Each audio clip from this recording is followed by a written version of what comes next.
শুভরাত্রি। সবাইকে শুভেচ্ছা ও অভিনন্দন। দর্শক, কিছু গুরুত্বপূর্ণ বিষয় নিয়ে আলোচনা করব। আমাদের গ্রামে গতকাল শেষ রাতে বিদ্যুৎ বিভ্রাট হয়েছিল। গতকাল শেষ রাতে আমাদের গ্রামে বিদ্যুৎ বিভ্রাট হয়েছে, আর সেই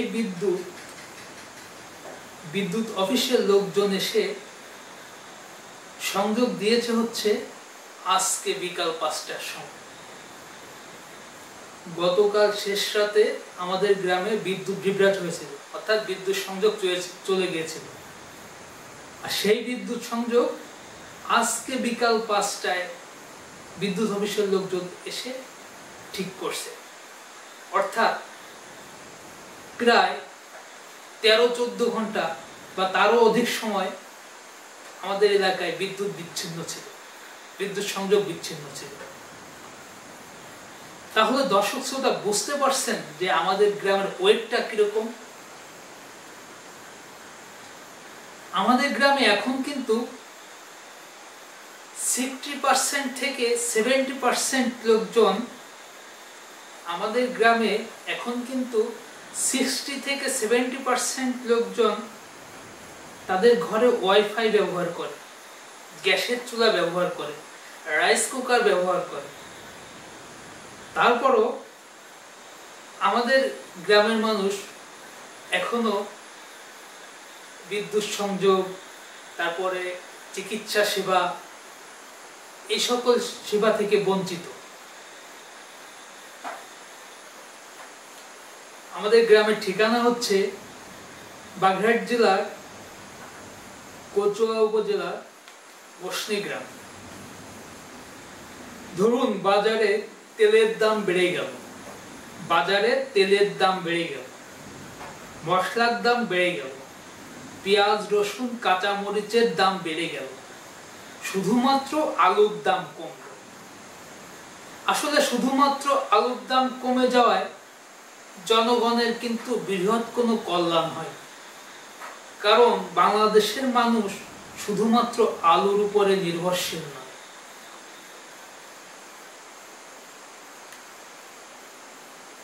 কোন এলাকায় অপকর্ম বেড়ে গেলে ওই এলাকার যুব সমাজ শুধুমাত্র দায়ী নয়। কোন এলাকায় অপকর্ম বেড়ে গেলে ওই এলাকার যুব সমাজের চেয়ে প্রবীণ সমাজ বা মুরব্বীরা বেশি দায়ী।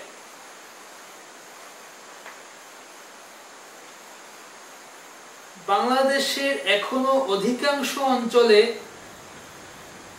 উচ্চ ডিগ্রিধারী এবং অভিজ্ঞ চিকিৎসকের অভাব। বাংলাদেশে এখনো অধিকাংশ অঞ্চলে 64 ডিস্ট্রিক্টের প্রায় প্রত্যেকটা অঞ্চলে ভালো ডিগ্রিধারী এবং অভিজ্ঞ চিকিৎসকের অভাব। ভালো ডিগ্রিধারী বলতে বোঝাচ্ছে একজন চিকিৎসক অভিজ্ঞ হতে হলে তাকে উন্নত রাষ্ট্রে, যেসব রাষ্ট্রে চিকিৎসা সেবা ভালো বা চিকিৎসা সেবায় যে সকল রাষ্ট্র উন্নত, যে সকল রাষ্ট্র চিকিৎসা সেবায় উন্নত, সে সকল রাষ্ট্র থেকে যারা চিকিৎসা শাস্ত্রে পড়াশোনা করে আসেন বা ডিগ্রি নিয়ে আসেন, সে সকল চিকিৎসকরাই উন্নত চিকিৎসা দিতে পারে। একজন গাইনি চিকিৎসক যদি হৃদরোগ, diabetic, orthopaedic, neurology, cancer, medicine, surgery, pathology, cardiology সহ সকল বিষয়ে যদি একাই চিকিৎসা দিয়ে থাকেন, একজন গাইনি চিকিৎসক এতগুলো বিভাগের সকল বিষয়ের চিকিৎসা যদি শুধুমাত্র একজন গাইনি চিকিৎসকে দিয়ে থাকেন, তাহলে গ্রামের রোগীরা কিভাবে সুস্থ হবে? বাংলাদেশে একটু বেশি অভিজ্ঞ চিকিৎসকেরা বাংলাদেশে একটু বেশি অভিজ্ঞ চিকিৎসকরা কি করে, বিভাগীয় শহরে বড় কোনো হসপিটালে চিকিৎসা প্রদান করে থাকেন। বাংলাদেশে যে সকল চিকিৎসকেরা একটু ভালো অভিজ্ঞ বা বড় ডাক্তার যাদেরকে আমরা বলে থাকি, বাংলাদেশের বড় ডাক্তাররা আসলে তো খুব বড় ডাক্তার নয়। উন্নত রাষ্ট্র যেমন ভারত, সিঙ্গাপুর, আমেরিকা, লন্ডন, চীন, উন্নত রাষ্ট্রের চিকিৎসকেরা যতটা উন্নত চিকিৎসা দিয়ে থাকেন, বাংলাদেশের চিকিৎসকেরা এত উন্নত চিকিৎসা আসলে দিতে পারেন না, বা এতটা উন্নত চিকিৎসা সম্পর্কে বাংলাদেশের চিকিৎসকদের অভিজ্ঞতা নাই। তারপরও যতটুকু অভিজ্ঞতা আছে, বাংলাদেশের চিকিৎসকরা যতটুকু অভিজ্ঞ, ততটুকু অভিজ্ঞতা সম্পন্ন চিকিৎসকেরা বাংলাদেশে কি করেন, বিভাগীয় শহরে চলে যান, জেলা শহরে থাকেন না। কারণ কি, সেখানে তাদের উপার্জন ভালো হয়। একটু অভিজ্ঞ ডাক্তার যেনারা আছেন বাংলাদেশে, তেনারা বিভাগীয় শহরে ভালো কোনো হসপিটালে বা বড় হসপিটাল, যেগুলো আমরা বাংলাদেশের বড় হসপিটাল আর কি, উন্নত রাষ্ট্রের বড় হসপিটাল বলা যায় না, বাংলাদেশের ক্ষেত্রে আর কি যেটুকু বড় হসপিটাল, ততটুকু বড় হসপিটালে আর কি একটু বড় ডাক্তার চলে যান বিভাগীয় সদরে। কারণ কি, সেখানে তেনাদের উপার্জন ভালো হয়। আসলে আমরা একটু জরিপ করলে দেখতে পারি কি, বর্তমানে বাংলাদেশের জেলা শহরে আসলে 10 জন ভালো চিকিৎসক নাই, অভিজ্ঞ চিকিৎসক নাই। তাহলে জেলা সদরের বাংলাদেশের একটা ডিস্ট্রিক্টের ভিতর, জেলার ভিতরে গ্রামের যত, বাংলাদেশের কোন জেলার গ্রামে যত মুমূর্ষু রোগী বা জটিল রোগীরা রয়েছে, অথবা বৃদ্ধ রোগীরা রয়েছেন, প্রবীণ রোগীরা রয়েছেন, তাহলে ভালো চিকিৎসা কোথায় নেবেন? হঠাৎ করে কোন জটিল রোগীদের বা মুমূর্ষু রোগীদের বিভাগীয় সদরে নিয়ে যেতে হলে তো হঠাৎ করে তাদের যাত্রা পথে মৃত্যু হতে পারে, বা অ্যাম্বুলেন্সে করে গ্রাম থেকে বিভাগ পর্যন্ত এত দূরত্ব নিয়ে যেতেই তাদের মৃত্যু হতে পারে। তাহলে গ্রামের রোগীরা জটিল রোগের চিকিৎসা কোথায় নেবে? এদেশে আমরা সবাই এখন wifi, smartphone, debit card, credit card ইত্যাদি ব্যবহার করে থাকি, কিন্তু আমরা ভালো কোনো চিকিৎসা থেকে বঞ্চিত।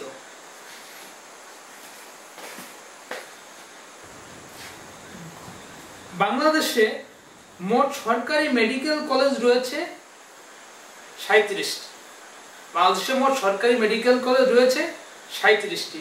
এছাড়াও বেশ কয়েকটি বেসরকারি মেডিকেলও রয়েছে, এবং এই 37টি সরকারি মেডিকেল কলেজে স্টুডেন্ট ভর্তির আসন হচ্ছে 5380টি। অর্থাৎ প্রতি বছর আমাদের দেশ থেকে প্রায় 5380 জনের মতো, প্রতি বছর আমাদের দেশ থেকে প্রায় 5380 জনের মতো এমবিবিএস পাস করা, এমবিবিএস পাস ডিগ্রিধারী ডাক্তার বের হন। আমাদের দেশের প্রায় 18 কোটি মানুষের জন্য কতজন অভিজ্ঞ ডাক্তার দরকার হয় বলে মনে হয়? দেশে প্রায় 18 কোটি মানুষের জন্য কতজন অভিজ্ঞ চিকিৎসক প্রয়োজন আছে বলে মনে হয়? 64 ডিস্ট্রিক্টের কথা হিসাব করি, তাহলে প্রত্যেকটা জেলায় 200 জন অভিজ্ঞ ডক্টরের নেসেসিটি আছে বলে মনে করলে, তাহলে 64 গুণ 200 দিলে কতজন অভিজ্ঞ ডাক্তার প্রয়োজন আছে বলে মনে হয়? 64 গুণ 200 দিলে আসে হচ্ছে 12,800 জন। 64 গুণ 200 অর্থাৎ 12,800 জন। একটা জেলায় যদি 200 জন অভিজ্ঞ ডাক্তার প্রয়োজন আছে বলে মনে হয়, তাহলে 64 জেলায় 64 গুণ 200 সমান 12,800 জন অভিজ্ঞ ডাক্তার প্রয়োজন আছে বাংলাদেশে। 12,800 অর্থাৎ প্রায় 13,000। এটা হচ্ছে 64 ডিস্ট্রিক্টের হিসাব। আর শুধুমাত্র রাজধানী ঢাকা শহরের কথা হিসাব করলে, শুধুমাত্র রাজধানী ঢাকা শহরে প্রায় 2 কোটির অধিক লোক বাস করে। রাজধানী ঢাকা শহরে যদি 2 কোটির অধিক লোক বাস করে থাকে, তাহলে শুধুমাত্র রাজধানী ঢাকা শহরেই প্রায় 5000-এর অধিক অভিজ্ঞ ডাক্তার প্রয়োজন। তাহলে 64 ডিস্ট্রিক্টে এবং রাজধানী ঢাকা শহরে এবং বিভাগীয় শহর মিলে বাংলাদেশে প্রায় 25 থেকে 30,000 অভিজ্ঞ ডাক্তার প্রয়োজন। কিন্তু আমাদের প্রত্যেক 10 জনও কি অভিজ্ঞ ডাক্তার আছে? নাই। জেলা শহরে আমরা কি দেখি? জেলা শহরের যে সদর হসপিটালগুলো রয়েছে সেখানে কিছু ডাক্তার রয়েছেন, কিন্তু তেনারা খুব উন্নত চিকিৎসা দিতে পারেন না, বা তেনারা খুব উন্নত চিকিৎসা দেওয়ার মতো অতটা অভিজ্ঞ ডক্টর নন। অর্থাৎ তেনারা 2-4 বছরের মতো অভিজ্ঞ ডক্টর। একজন ডাক্তার সুচিকিৎসা দিতে হলে বা উন্নত চিকিৎসা দিতে হলে একজন ভালো ডাক্তারের অন্তত পক্ষে 10 থেকে 15 বছরের চিকিৎসার অভিজ্ঞতার প্রয়োজন।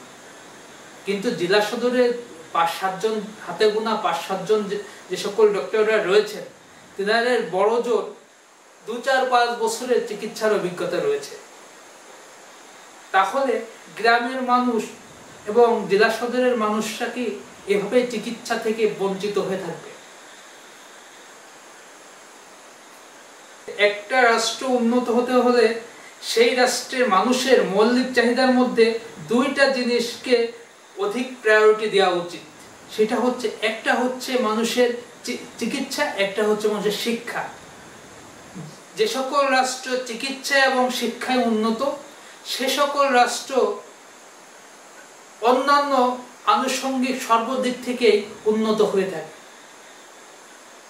আমরা পৃথিবীর সকল উন্নত রাষ্ট্রের দিকে খেয়াল করলে কি দেখ, উন্নত রাষ্ট্রগুলো চিকিৎসা এবং শিক্ষার দিক থেকে অত্যাধিক উন্নত হয়ে থাকে।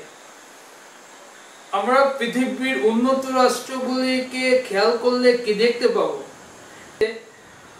শিক্ষার হার প্রায় 90% প্লাস, 90%-এর বেশি মানুষও শিক্ষিত সে সকল রাষ্ট্রে, এবং চিকিৎসার দিক থেকেও তারা অত্যাধিক উন্নত। অর্থাৎ যে সকল রাষ্ট্রগুলি উন্নত হয়ে থাকে, সে সকল রাষ্ট্রগুলির মানুষ চিকিৎসা ও শিক্ষার দিক থেকে অতি উন্নত হয়ে থাকে। ধন্যবাদ সবাইকে। আশা করি পরবর্তী ভিডিওতে আবারও কথা হবে। শুভরাত্রি।